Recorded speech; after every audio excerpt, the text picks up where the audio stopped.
which could be about the root of honey as being ta'wil, the ta'wili knowledge, esoteric knowledge.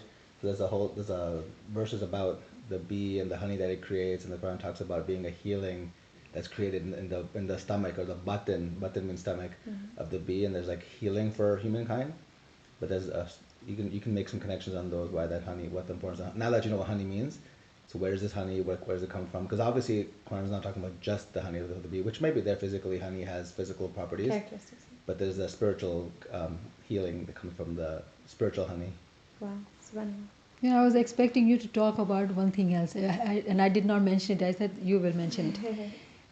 Between universal intellect and universal soul, there are more spiritual had. Jad, Fateh, Khayal. Oh. Yeah? Jad, there are three spiritual had, right?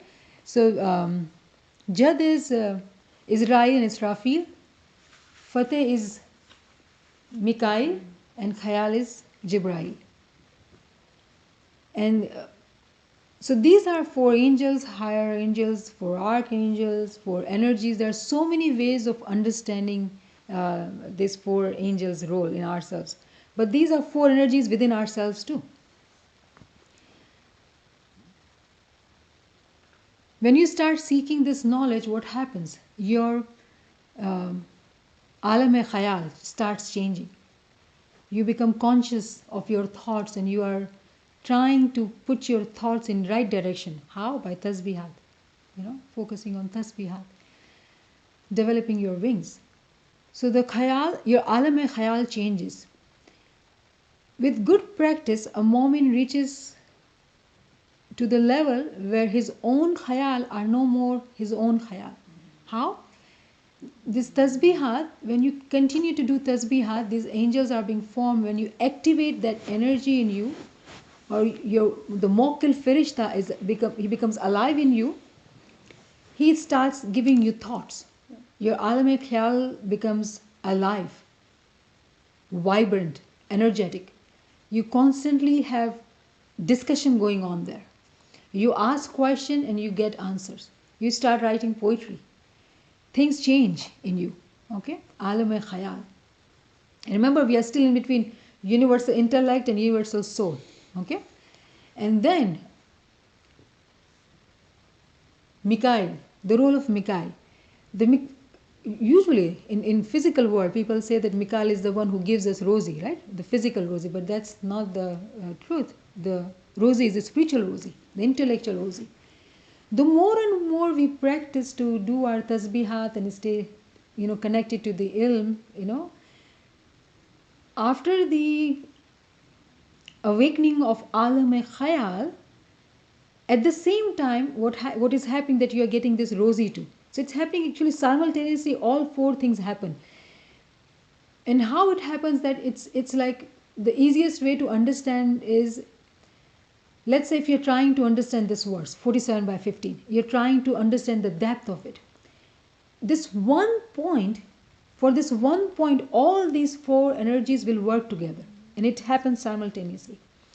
Because you are seeking knowledge, it's Mikael who's giving you knowledge. Okay? And because remember, you are doing the groundwork of tasbihat, they are activated, they are awakened in you. Mikael is the one who is giving you the answers to the questions arised in your alam-e-khayal. Okay? So you are having this discussion. When you get that knowledge, something dies. Israel takes away your soul. What soul? How do we understand that? Each cell is alive, right? Each cell is alive. And the cell or the soul which had this knowledge, which was not probably right about this 4715, that soul is being, it dies. The soul is being taken away by Israel. And Israfil immediately blows nur in it. And it comes to life. So it all happens simultaneously. We cannot say that, I need to understand this, then this. No, it all happens at the same time. And it happens point by point, particle by particle. Cells come to life at the same time. So the role of Jad, Fateh and Khayal is actually constantly going on. It all depends on us, how at our macrocosm level, we are feeding our intellect and feeding our soul. When you do that, these three angels, Interestingly, when we are sitting in classes and we learn about this tasbihat, and we talk about so many tasbihat, for every mood and for every difficulty, for every emotion, there is tasbihat. And we are saying that each tasbih has its own mawkil angel who comes to life and activate it. And we are working on these angels, and they are our wings. They're becoming our wings. And these are archangels, okay? Remember, we talked about how the race in spirituality is not that we all have Isme Azam, or we all do bandagi, or we all sit in classes to seek Him. The race is who's going to reach there first, who's going to be close to Mawla. So, in order to get the closeness, we're working on these angels. When these angels are stronger, they keep growing, get strength by our practices. These are the archangels. They are the Mukarrab Farishte. Their title is Mukarrab Farishte. They are the one who are close to Allah. So the quicker you work on this, the quicker you get to that. And what is the evidence of it? The first thing which happens, Alam-e-Khayal. If we are conscious of our thoughts, you would hear yourself asking question and the response coming in.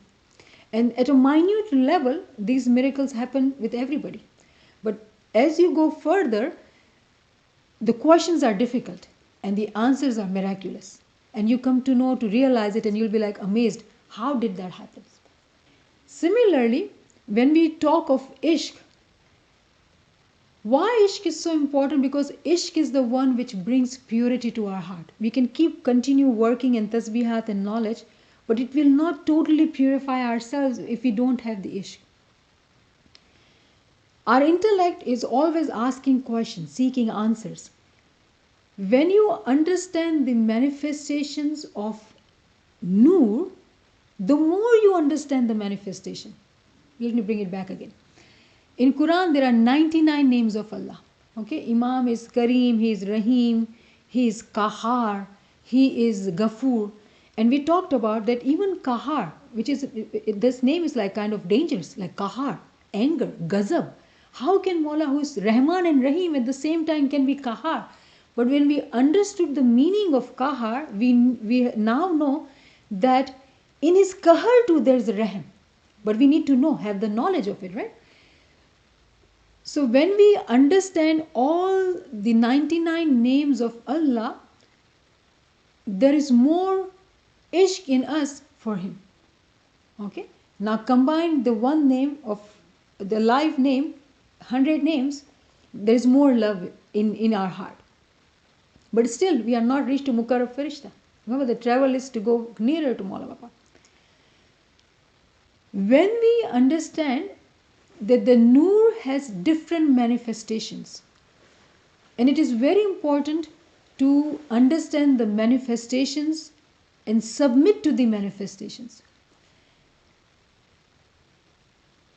If we were to talk to any Ismaili today, Imam is there and we do sajda, but if we were to say, oh no, there are different types of Imam, we might challenge his Iman, his faith.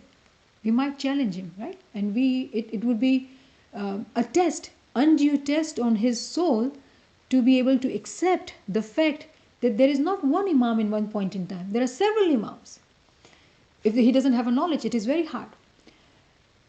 And this test can bring him down, make him fall from his levels. But if you were to tell this to a mu'min, a mustajib who is seeking knowledge, he would accept because he has the knowledge. Not only that, he'll accept, he may want to learn more about these manifestations in great detail and understand the characteristics of each manifestations. When you understand the characteristics, you feel more love, you get more close to him. And that enlightens your alam-e-khayal. And this is constantly happening because Mikael is giving you this rosy, constantly. And alam-e-khayal is becoming more and more enlightened. And every time when you understand a manifestation, you submit yourself. Submission is the most important thing. Knowledge could be at one level, you have knowledge and that's it. If you don't submit to it, there's no further progress. So submission is the most important thing. Like we talk about Iblis, Iblis had all the knowledge, but he did not understand the basic thing, which was submission, Farman Bardari. So, knowledge in itself is not enough if we were not to submit ourselves to the manifestations of the Noor we learn about. With understanding of the manifestation, learning the characteristics of the manifestation, and submitting ourselves to that manifestation elevates us closer to the Imam. Now, when I say submission, there are examples in Quran. And we talked about Maryam, right? Like when Maryam reached to that level, an angel came to her, a live being, and he says to her, I'm going to give you a child. And she says, oh, I'm not that kind of woman that, I can have a child. Nobody has touched me. And he says, no, what God has decided will happen, and you will have a child. And she did have a child. Now, how did that happen? The question is, how did that happen? Physically and spiritually. It challenges our faith. It challenges our faith. When Allah says in Quran that the deen, this religion is based on nature. It's a deen-e-fitrat. When we say deen-e-fitrat, no child can be born in this world without a father or a mother. You have to have mother and father for conception and for the child to be born. It was her submission when she heard those words that it is God's will to give her the child. Imagine a young girl being alone with a man she doesn't know, and she's asking him. Physically, it's very hard to comprehend. But her iman, her faith, she submitted herself. The point I'm trying to make here is that we learned about these 4 types of river, and we are talking about this level of blessings. The blessing in the form of water first, then the blessing in the form of milk, blessing in the form of wine, and the blessing in the form of honey. All these stages requires a level of submission where you don't ask questions. You just submit yourself. You just submit yourself. When the submission is without the question and it's with the faith, miracle happens. And you get close to the Imam. And we all know the miracle of Maryam, right? She had Jesus, a child who is speaking from his cradle. Which I find interesting in Jamaat Khana, we have milk on the pot. Sometimes we don't even think about it, but now I think when you're going to see the milk, you're going to think in a little different terms. The symbols are everywhere, right? Symbols of milk, yeah. Milk and fruit. The fruits too. Yeah. Fruits too. The foods of heaven is fruit and honey, right? Like the food of gods, right? Milk and honey, or fruits and honey. And yeah. We have all these symbols in Quran. Even the tree, right, that gives us fruit at all seasons. So when you go to Makkah, the fruit there, it just reminds you of different things. Yeah. That's interesting. Even in the book Master and Disciple, have you seen the book Master and Disciple? I think they still have copies in Jamaat Khana too. But it's by Jafar bin Mansur al-Yaman. It's an amazing book. But it's just interesting because they when they go to the houses to speak, like they have like little dawah sessions, right? Like classes like this. And then he said they would sit and eat, and they had like a table full of fruits. And then the dai or the hujjat would talk about each food and each fruit, and it just it's amazing to think about it. Like, the fact that we go to Jamaica and it's still like the fruit, it's still there. Like carry on that tradition, it's still there. Fruits are there for some reason, right? Like it's. So those are physical symbols for us to ask questions.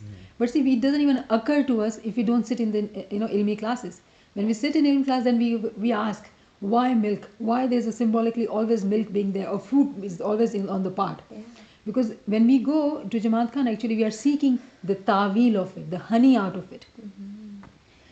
So I think to conclude that what I was saying is that the submission to the knowledge, the realization of the manifestation and acceptance of it helps us grow further and get close to Imam. That's it I wanted to say.